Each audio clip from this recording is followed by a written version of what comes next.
The U.S. investigative journalist Robert Perry has made an astonishing claim and one that has gone completely unnoticed. He is reporting that the Russian government has warned Erdogan that Russia is prepared to defend its Syrian strike force from Turkish invasion or attacks. Perry's exact words are as follows, quote, "A source close to Russian President Vladimir Putin told me that the Russians have warned Turkish President Recep Tayyip that Moscow is prepared to use tactical nuclear weapons if necessary to save their troops in the face of a Turkish-Saudi invasion. Since Turkey is a member of NATO, any such conflict could quickly escalate into a full-scale nuclear confrontation," unquote. However, Perry is a journalist of the highest reliability and integrity, so there can be no doubt he actually has been told this by a real source. Now, of course, it is possible the source is making the whole story up, or he could be not as close to Putin as Perry believes he is.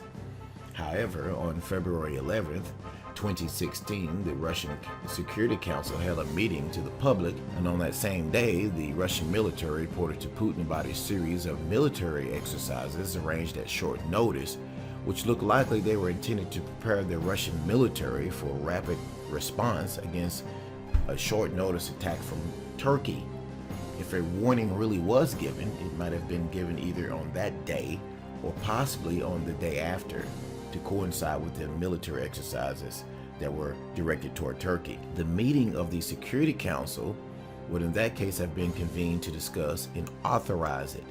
Now, the fact Obama telephoned Putin a day later on the February 14th might also be connected to the warning, if it was really given. Now, both the Turks and Russians would surely have informed the U.S. of such a warning. It would be entirely understandable in that case that the U.S. President, Obama, would want to discuss it with the Russian president. In fact, it would be astonishing if he did not want to talk about it at all with the Russian president. Now, Turkey and Saudi Arabia have both signaled they are considering a ground invasion of Syria in order to aid refugees in a so-called moderate rebels fighting against the Assad regime.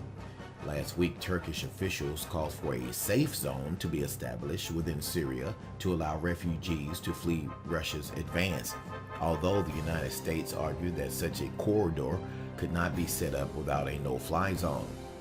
Now, Saudi Arabia is currently conducting the biggest war games the region has seen for a quarter of a century.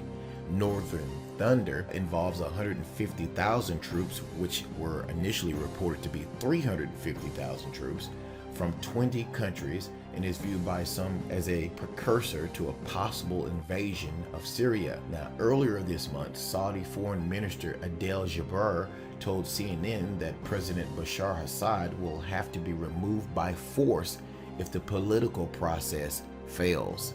Now, as usual, the mainstream American media is not reporting one word about what's going on in the Middle East. And again, we will keep our eyes on this situation and update you as it changes. Thank you for watching.